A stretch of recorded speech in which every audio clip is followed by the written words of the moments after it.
I'm Beau, the travel guy. Are you ready to travel? Then sit back, relax, and join us for the next few minutes while we show you cities of Southwest.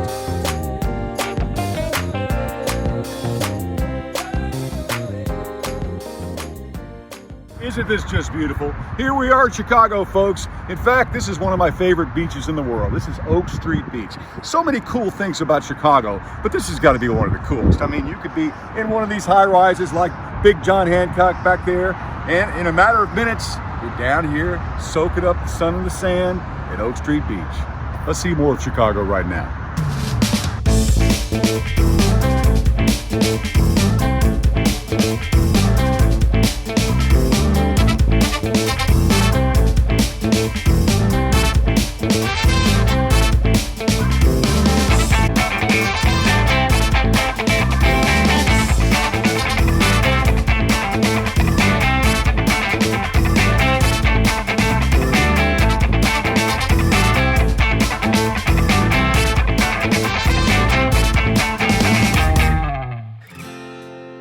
Chicago truly is a city that has it all.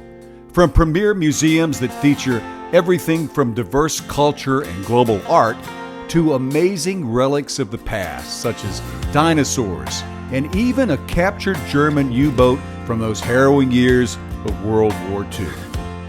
Chicago boasts a vibrant community of world-class events and non-stop entertainment all year round. So no matter what time of the year you visit, I'll guarantee you'll experience the best that Chicago has to offer. But for me, Chicago is a very special town, and it will always, until the end of my life, have a very special place in my heart. Chicago means the place where my career got legitimized 30 something years ago. Yeah, I came up here. It took me 9 interviews to get hired at a station called WCKG here in Chicago. They bonged me 8 times. Ninth time was the charm. And I got a year and a half out of it before I got fired, for the same reason I always get fired. Blatant insubordination. But I had a great time in this city. It's a city like no other. And while I certainly feel blessed to have started my career here in Chicago, believe it or not, there was a time when this great Midwest metropolis almost ceased to be. Around the mid-1800s, Chicago was literally the fastest growing city in the world. But the Great Chicago Fire of 1871 nearly wiped it off the map. This is the actual spot where in 1871 the Great Chicago Fire was started, allegedly when Miss O'Leary's cow kicked over a lantern and the fire ensued. Now, the city has built itself into one of the most magnificent cities in the world since then. But the most ironic part about this whole thing is the very spot where the fire started is now home to the Chicago Fire Academy. There's no doubt the Great Chicago Fire was devastating. Fortunately, 2 years before the fire, Chicago had built a special water tower, just in case. Right there is the water tower, right on Michigan Avenue in downtown Chicago. Now the water tower is exactly what it is. It's actually pumping water out. During the Great Fire, the Chicago Fire, that water tower saved parts of downtown. Like so many disasters throughout America's history, the city and its people not only survived, but thrived. In fact, city engineers were so good at redesigning and rebuilding after the Great Fire that they continued to solve incredibly difficult problems using some very innovative solutions that are still in place today. Now, this is a great example of how Chicago works. This river right here used to run from the west to the east, which meant the water flowed out into Lake Michigan, which is where Chicago gets its drinking water from. Well, that didn't work out when there was a lot of pollution flowing into your drinking water. So what did Chicago do? They reversed the flow of the river. So for a long, long time now, the Chicago River has flown from Lake Michigan in the east out west. That's how Chicago works. Today, downtown Chicago is a thing of beauty. The amazing skyline of high-rise buildings literally pierce right into the sky each and every day. And best of all, you don't have to go too far to enjoy the best of what the Windy City has to offer. You can take a leisurely boat ride on the river, spend some quality time at the Shed Aquarium, visit the famous Lincoln Park Zoo, hang out at popular Navy Pier, which these days is more of an entertainment venue than an actual pier.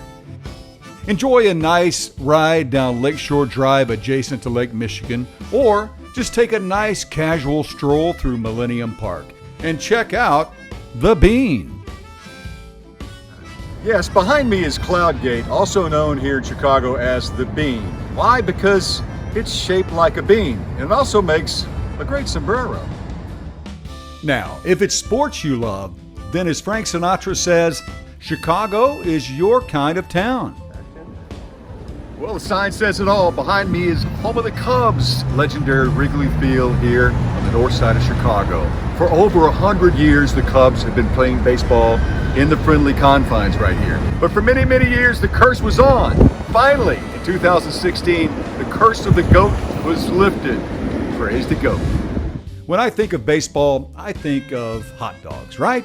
Well, in this town, you're at the birthplace of the world-famous Chicago dog. Now, what is a Chicago dog, you ask? Well, it's an all-beef Frankfurter wrapped in a steamed bun, topped with mustard, relish, and raw onions, sprinkled with celery salt, and then, as they say, you run it through the garden. Wow. Now, let me tell you, folks, that is a Chicago dog.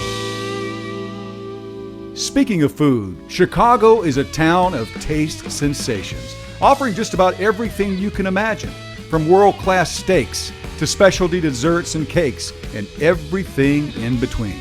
And while New Yorkers may claim to have the best slices of pie anywhere, Chicagoans would tend to disagree with them, as they claim the best pizza pie in the world is truly a Chicago deep dish pizza.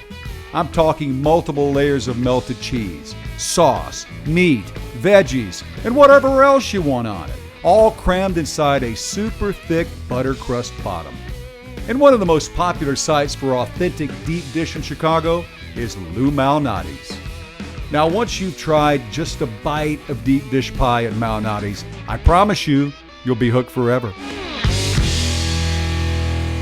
Remember earlier I told you about the curse of the Cubs?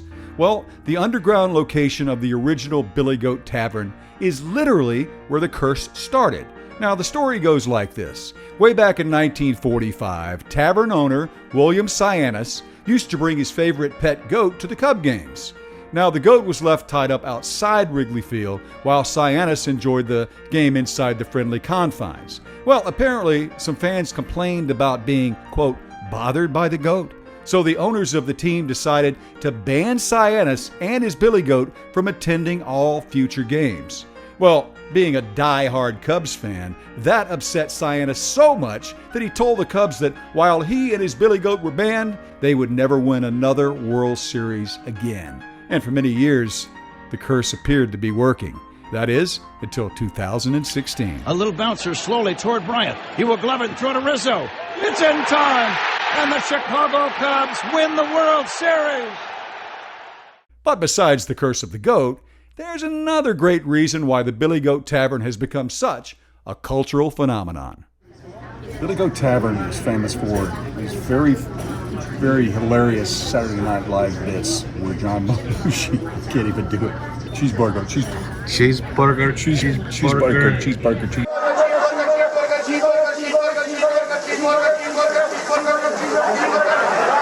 Cheeseburger, cheeseburger. No fries, chips, and no Pepsi Coke. Cheeseburger, cheeseburger, cheeseburger. Well, my friends, that's Chicago in all its glory. If you want to see more Southwest inspiration destinations and find out more about all the wonderful places where we can take you, just go to southwest.com and go ahead and plan your next great adventure. I'm Beau Riles, the travel guy. Thanks for watching and enjoy your flight.